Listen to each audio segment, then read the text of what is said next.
नमस्कार साथियों, मैं सीमा गुप्ता आज आप सभी के बीच समीक्षा अधिकारी, सहायक समीक्षा अधिकारी मुख्य परीक्षा से संबंधित जो सिलेबस है उसके संबंध में महत्वपूर्ण जानकारी लेकर आई हूँ। तो आइए जानते हैं समीक्षा अधिकारी, सहायक समीक्षा अधिकारी मुख्य परीक्षा का सिलेबस क्या है। सबसे पहले आप सभी को बताना है कि समीक्षा अधिकारी, सहायक समीक्षा अधिकारी परीक्षा अर्थात मुख्य परीक्षा में 3 प्रश्न पत्र होता है। प्रथम प्रश्न पत्र आपका सामान्य अध्ययन से संबंधित होता है। ठीक है, प्रथम प्रश्न पत्र सामान्य अध्ययन से संबंधित होता है, जो कि आपका वस्तुनिष्ठ होता है अर्थात ऑब्जेक्टिव टाइप के क्वेश्चन होते हैं। ठीक, और ख़ास बात है कि ये जो प्रथम प्रश्न पत्र सामान्य अध्ययन का मुख्य परीक्षा में शामिल किया गया है वो एज इट इज़ प्रारंभिक परीक्षा के समरूप है, अर्थात जो सिलेबस सामान्य अध्ययन का प्रारंभिक परीक्षा में है वही सिलेबस आपके मुख्य परीक्षा में दिया गया है। ठीक है, और पैटर्न भी क्वेश्चन का पूछे जाने का समान है। इस प्रकार से यदि आप प्रारंभिक परीक्षा की तैयारी कर रहे हैं तो साथ में आप मुख्य परीक्षा के दृष्टिगत भी उस तैयारी को और भी आगे बढ़ाएं, ताकि जब आप प्रारंभिक परीक्षा क्वालिफाई कर लें तो आप सभी को मुख्य परीक्षा में सामान्य अध्ययन के लिए विशेष फोकस करने की आवश्यकता ना हो। तो साथियों, यहाँ पे मैं आपको अवगत करा दी कि सामान्य अध्ययन प्रथम प्रश्न पत्र के रूप में मुख्य परीक्षा में पूछा जाएगा,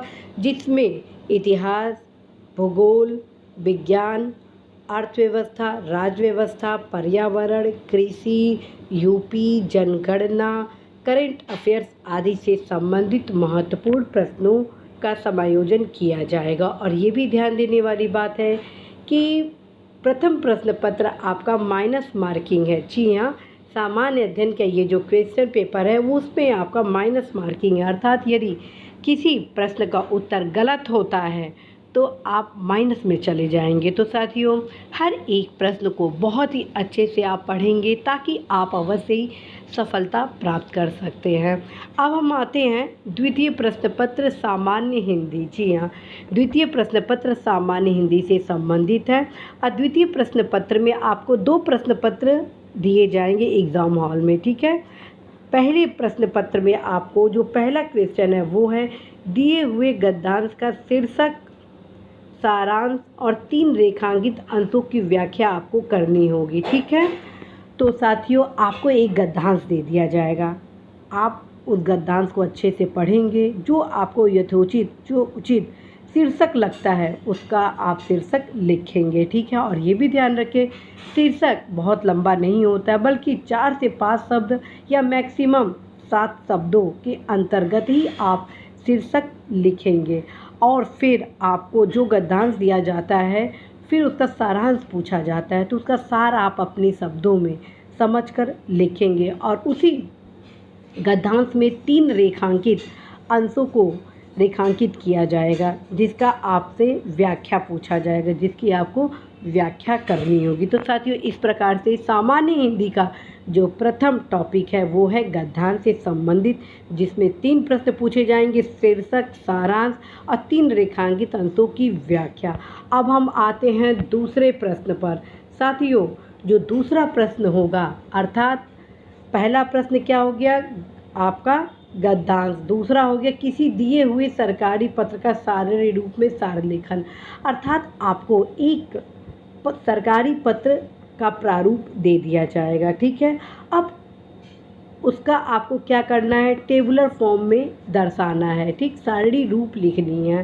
ठीक है, और बहुत इजी इस प्रश्न का उत्तर है। और साथियों, इसके संबंध में ऑलरेडी मेरे द्वारा क्लासेस भी लिए जा चुके हैं, तो आप सभी को कोई समस्या नहीं होगी। और यहाँ ये भी ध्यान देने वाली बात है कि सारणी रूप में आखिर महत्ता क्या है। साथियों, जब बड़े बड़े बैठक होते हैं, बड़े बड़े कार्य योजना बनाए जाते हैं, तो उस समय उस बैठक में सीमित समय में यह संभव नहीं हो पाता है कि हर एक पत्र का गहनता के साथ अध्ययन किया जाए, तो उसका एक सारणी रूप में एक संक्षिप्त अवलोकन के दृष्टिगत इस प्रकार के पत्रों का समायोजन किया जाता है। अब हम आते हैं तीसरे टॉपिक पर, पत्राचार। पत्राचार के अंतर्गत 3 प्रश्न होंगे, अर्थात पहले प्रश्न में आपको शासकीय पत्र अथवा अर्धशासकीय पत्र दोनों में से किसी एक पत्र को लिखना है। जी हाँ, पहला जो प्रश्न है शासकीय पत्र अथवा अर्धशासकीय पत्र दोनों में से किसी एक पत्र के बारे में लिखना होगा। प्रायः यह क्वेश्चन पूछा जाता है, शासकीय पत्र किसे कहते हैं, शासकीय पत्र का एक उदाहरण के साथ लिखिए, या अर्ध शासकीय पत्र से कैसे भिन्न है, इसका एक उदाहरण दीजिए। और अब आते हैं दूसरा है आपका कार्यालय आदेश, ज्ञाप और परिपत्र। अर्थात दूसरे टॉपिक में 3 क्वेश्चन है, कार्यालय आदेश, ज्ञाप और परिपत्र। इसमें भी अर्थ पूछा जाता है, इसके जो मुख्य अंश होते हैं वो पूछा जाता है, और एक प्रारूप लिखने के लिए पूछा जाता है। तीसरा जो क्वेश्चन है पत्राचार से, वो है विज्ञप्ति, टिप्पण, प्रतिवेदन, अनुस्मारक। ये भी पत्र के ही प्रारूप है, ठीक है। और इसमें भी अर्थ और प्रारूप लिखने को बोला जाता है। अब हम आते हैं क्वेश्चन नंबर 4 अर्थात टॉपिक नंबर 4 पर। और उसके पहले फिर मैं आपको बताती हूँ साथियों, पत्राचार के संबंध में मेरी द्वारा ऑलरेडी स्पेशल महत्वपूर्ण क्लासेस लिए जा चुके हैं। आगामी परीक्षा के दृष्टिगत नियमित रूप से पुनः क्लासेस आरंभ किए जाएंगे। हर्ष के साथ आप सभी को अवगत कराना है कि पत्राचार से संबंधित जो ऑफिशियल वेबसाइट है यूपी शासनादेश का, आप सभी को ऑलरेडी क्लासेस के माध्यम से बताया जा चुका है। अब अवश्य ही आप सभी ऑफिशियल वेबसाइट पर जाकर उपरोक्त जितने भी ये पत्र है उसके प्रारूप को देखने का अवश्य ही कष्ट करें। उसका कारण है साथियों, विश्वास के साथ ही आप अपने लक्ष्य की सीढ़ी को छूते हैं। और जब विश्वास आपका अटल हो जाता है कि हाँ ये सही है, हाँ मैं सफलता प्राप्त कर सकती हूँ, तो फिर आप अवश्य ही सफलता प्राप्त करने के बेहद करीब होते हैं। तो साथियों आप अवश्य ही आप शासनादेश.com पर जाइए और देखिए, और मैं ऑलरेडी आप सभी के बीच लगातार क्लासेस को ला ही रही हूँ। अब हम आते हैं चौथे टॉपिक पर साथियों। चौथा जो टॉपिक है वो है पारिभाषिक शब्दावली, जो कि प्रशासनिक एवं वाणिज्यिक शब्दावली से संबंधित होता है, जिसमें आपको 2 क्वेश्चन पूछा जाता है। अंग्रेजी से हिंदी 5 शब्द, ठीक है, अर्थात अंग्रेजी में 5 वर्ड आपको दे दिए जाएंगे। अब आप उसका हिंदी में उसका उत्तर लिखेंगे। इसी प्रकार से हिंदी से अंग्रेजी में 5 आपको हिंदी दे दिए जाएंगे और उसका उत्तर आपको अंग्रेजी में अर्थात उसका अर्थ अंग्रेजी में बताना होगा। अब हम आते हैं नया टॉपिक, वो है आपका मुहावरा और लोकोक्तियाँ। मुहावरे लोकोक्तियों से संबंधित भी 5 होते हैं और जिसके अंक 10 होते हैं। और 5वां जो टॉपिक है वो है कंप्यूटर ज्ञान। साथियों कंप्यूटर ज्ञान से संबंधित जो क्वेश्चन पूछे जाते हैं वो काफ़ी इजी होते हैं। जी हाँ, कंप्यूटर ज्ञान से संबंधित जो क्वेश्चन मुख्य परीक्षा में पूछे जाते हैं वो काफ़ी इजी होते हैं, और इसके लिए आप सभी मार्केट से किसी भी कंप्यूटर की सामान्य जानकारी से संबंधित पुस्तक का अध्ययन कर सकते हैं। मैं आप सभी को प्रेफर करती हूँ कि आप अवश्य ही अरिहंत का या लुसेंट का जो सामान्य कंप्यूटर ज्ञान से संबंधित पुस्तक आता है, जो काफ़ी पतला है, लगभग 70-80 पेज का है, उसको आप पढ़ सकते हैं। अब हम आते हैं सामान्य शब्द ज्ञान एवं व्याकरण, अर्थात सामान्य हिंदी का जो द्वितीय प्रश्न पत्र है, उसका जो द्वितीय प्रश्न पत्र के अंतर्गत आपको जो ऑब्जेक्टिव वस्तुनिष्ठ ये जो क्वेश्चन पूछा जा रहा है, ठीक है, ये आपका वस्तुनिष्ठ क्वेश्चन होंगे, ठीक है, वस्तुनिष्ठ होंगे, ऑब्जेक्टिव टाइप के। और ये ध्यान रखें, यहाँ पर विलोम आपके 6 शब्द होंगे, वाक्य एवं वर्तनी आपके 6 वाक्य होंगे, अनेक शब्दों के 1 शब्द 6 होंगे, तत्सम एवं तद्भव शब्द आपके 6 होंगे, और विशेष से विशेषण भी 6 होंगे, और सबके समान अंक अर्थात 12 अंक निर्धारित है, 12 12 12 12 सभी के। और बड़े हर्ष की बात है कि साथियों ये जो टॉपिक है ये सेम आपकी प्रारंभिक परीक्षा में ऑलरेडी है, अर्थात प्रारंभिक परीक्षा के साथ आप मुख्य परीक्षा की भी तैयारी कर सकते हैं। अब हम आते हैं तृतीय प्रश्न पत्र। अब आपको तृतीय प्रश्न पत्र में साथियों 3 निबंध लिखने होंगे।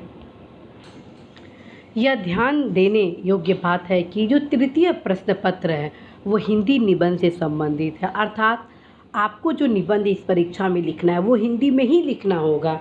उसका कारण है साथियों, शीर्षक आप देखिए इस विषय का, हिंदी निबंध, अर्थात यदि आप इंग्लिश मीडियम के हैं तो आप इंग्लिश में निबंध नहीं लिखेंगे बल्कि हिंदी में ही आपको निबंध लिखना है, ठीक है। और बहुत परेशान होने की ज़रूरत नहीं है कि आप हिंदी में कैसे निबंध लिखेंगे। उसका कारण है साथियों, आप भारतीय हैं और हम सभी की राजभाषा क्या है, हिंदी है। तो बहुत परेशान होने की आवश्यकता नहीं है। कॉन्फिडेंस बनाए रहें। यदि आप इंग्लिश मीडियम के हैं, निश्चित रूप से आप बेहतर निबंध लिखेंगे, क्योंकि अभी हाल में जो रिजल्ट आया है समीक्षा अधिकारी, सहायक समीक्षा अधिकारी का, उसमें अधिकांश इंग्लिश मीडियम के भी युवा सफल हुए और निबंध में बेहतर अंक भी प्राप्त किए। तो जब वो सफल हो सकते हैं, बेहतर अंक प्राप्त कर सकते हैं, फिर आप क्यों नहीं। तो अब आते हैं सिलेबस पर चर्चा करने। तो साथियों, ये जो आपका पहला भाग है, अर्थात पहले भाग में साहित्य, संस्कृति, सामाजिक क्षेत्र, राजनीतिक क्षेत्र, किसी भी संबंधित आपके भी 3 निबंध पूछा जाएगा, ठीक है। पहला जो निबंध होगा साहित्य संस्कृति से रिलेटेड, दूसरा जो होगा आपका सामाजिक क्षेत्र, तीसरा जो होगा वो होगा राजनीतिक क्षेत्र, ठीक है।